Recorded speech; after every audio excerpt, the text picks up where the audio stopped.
కొత్త ఏడాది ఆరంభంతోనే ఎన్నికల హడావిడి మొదలైంది. ఫిబ్రవరిలో షెడ్యూల్, మార్చి, ఏప్రిల్లో ఎన్నికలు జరుగుతాయన్న అంచనాతో అన్ని పార్టీలు సమాయత్తం అవుతున్నాయి. ఇక సార్వత్రిక ఎన్నికలకు వేడి మొదలైంది.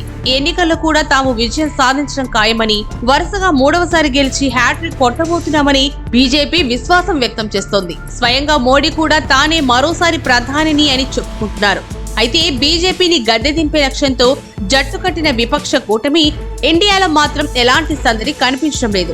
ఇండియా శిబిరంలో విజయంపై ధీమా గాని, విజయం సాధించాలన్న పట్టుదల గాని ఇసుమంతైనా కనిపించడం లేదని పరిశీలకులు విశ్లేషిస్తున్నారు. ముఖ్యంగా గత ఏడాది చివరిలో జరిగిన 5 రాష్ట్రాల అసెంబ్లీ ఎన్నికల ఫలితాల తర్వాత కూటమిలో ఒక విధమైన నైరాస్యం కనిపిస్తోంది. కూటమి ఐక్యతే ప్రశ్నార్థకమవుతుందా అన్న అనుమానాలు కూడా కూటమి భాగస్వామ్య పక్షాల్లో వ్యక్తమవుతున్నాయి. సీట్ల పెంపకం, ప్రతిపక్షాల ప్రధాని అభ్యర్థి ఎవరు అనే ప్రశ్నలు తప్పించుకోవడానికి ఈ కూటమిలోని భాగస్వామ్య పార్టీలన్నీ నానా తిప్పలు పడుతున్నాయి. ఆ ప్రశ్నలకు ఎదుర్కొనేందుకు భయపడే కూటమి పక్షాలు ముఖం చాటేసుకున్నాయా అన్న అనుమానాలు పరిశీలకులు వ్యక్తం చేస్తున్నారు. విపక్ష కూటమి నాయకుడిగా ఎవరిని ఎంపిక చేసుకుంటాయి? అసలు ఆ దిశగా కూటమి భాగస్వామ్య పక్షాల్లో ఏమైనా చర్చ జరుగుతోందా అన్న ప్రశ్నలకే సమాధానం లేని పరిస్థితి. దీంతో ప్రజల్లో ఈ కూటమి పట్ల విశ్వాసం వ్యక్తం కావడం లేదు. కావడానికి కూటమిలోని పార్టీలన్నీ వాటి స్థాయిల్లో బలమైన ప్రజాబలం ఉన్న పార్టీలే అనడంలో సందేహం లేదు. సీట్ల పంపిణీ విషయంలో కూటమిలో సిగపట్టు ఉండే అవకాశమూ లేదు. ఏ పార్టీ బలాన్ని బట్టి ఆ పార్టీ వాటికి పట్టున్న రాష్ట్రాల్లో సింహభాగం సీట్లను కోరుకుంటుంది. ఇక ఆ విధంగా సర్దుబాటు చేసుకోవడంలో పెద్ద ఇబ్బందులేమీ ఉండవు. అయితే కూటమికి నాయకత్వం వహించే పార్టీ ఏది, నాయకుడు ఎవరు అన్న విషయంలోనే పీటముడి పడుతోంది. స్వప్రయోజనాలు ఏమాత్రం లేని అందరికీ ఆమోదయోగ్యుడైన నాయకుడిని ఎన్నుకోవాలనే అన్ని కూటమి భాగస్వామ్య పార్టీలు చెప్తున్నాయి.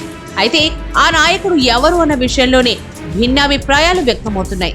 కూటమిలోని భాగస్వామ్య పార్టీలన్నిటికీ ఆమోదయోగ్యుడైన నాయకుడిని ఎన్నుకోవడం వద్ద చర్చలు, ఆలోచనలు ఆగిపోతున్నాయి. 28 పార్టీల ఇండియా కూటమికి నాయకత్వం వహించే నేత ఎవరు అన్న విషయంలో అన్ని పార్టీలు ఒకటే మంత్రం పాటిస్తున్నాయి. అదే మౌన మంత్రం. ఆ విషయంపై 28 పార్టీల్లో ఏ పార్టీ కూడా నోరు మెదపడం లేదు. గత ఏడాది డిసెంబర్ 19వ తేదీన ప్రతిపక్ష కూటమి కీలక సమావేశంలో అనూహ్యంగా తృణమూల్ అధినేత్రి మమతా బెనర్జీ, యాప్ అధినేత అరవింద్ కేజ్రీవాల్, కాంగ్రెస్ అధ్యక్షుడు మల్లికార్జున్ ఖర్గే పేరును కూటమి నేతగా ప్రతిపాదించారు. ఆ ప్రతిపాదనకు ముందు వారిరువురు కూడా ఎవరిని సంప్రదించలేదు. ఆఖరికి వారు ప్రతిపాదించిన మల్లికార్జున్ ఖర్గేతో కూడా వారు మాట్లాడలేదు. దీంతో కూటమి నేతగా ఖర్గే పేరు ఎంత హఠాత్తుగా తెర మీదకొచ్చిందో అంతే హఠాత్తుగా వెనక్కి వెళ్లిపోయింది. కానీ ఆ ప్రతిపాదన కాంగ్రెస్ పార్టీలో అసమ్మతి తేనెతిట్టును కదిపింది.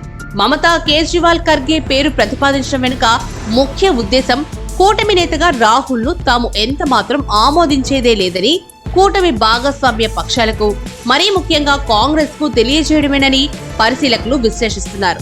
ఇక ఈ నేపథ్యంలోనే కూటమిలోని ప్రధాన భాగస్వామ్య పక్షాల అధినేతలు ఇద్దరు చేసిన ప్రతిపాదనను తోసిపుచ్చుతూ కాంగ్రెస్ సీనియర్ నాయకులు ఒక్కొక్కరుగా గళం విప్పడం ప్రారంభించారు. అయితే ఆ ప్రతిపాదనను కాంగ్రెస్ పార్టీ అధికారికంగా నిరాకరించే అవకాశాలు అంతంత మాత్రమేనని పరిశీలకులు విశ్లేషిస్తున్నారు. దళిత నేత అయిన ఖర్గే అభ్యర్థిత్వాన్ని వ్యతిరేకిస్తే దళితులు పార్టీకి దూరమవుతారు అన్న భయం, అనుమానం, ఆందోళన కాంగ్రెస్ లో వ్యక్తమవుతోంది. ఈ నేపథ్యంలోనే ఖర్గేకు సన్నిహితుడైన కర్ణాటక సీఎం సిద్ధరామయ్య తాము రాహుల్ గాంధీయే ప్రధాని అభ్యర్థిగా ఉండాలని కోరుకుంటున్నట్లు ప్రకటించారు. ఆ విధంగా మమతా బెనర్జీ, అరవింద్ కేజ్రీవాల్ చేసిన ప్రతిపాదనను తాము ఆమోదించలేమని స్పష్టం చేశారు. సొంత పార్టీ వారే ఆమోదించని వ్యక్తికి కూటమి నాయకత్వం వహించడం అన్నది జరగని పని.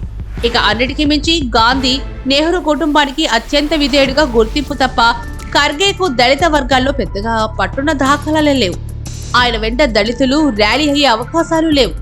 ఈ నేపథ్యంలోనే మమతా, కేజ్రీవాల్ ప్రతిపాదన స్వయంగా ఖర్గేను కూడా ఇబ్బందిలోకి నెట్టింది. అందుకే ఆయన విపక్షాల మధ్య ఐక్యతకే తొలి ప్రాధాన్యత.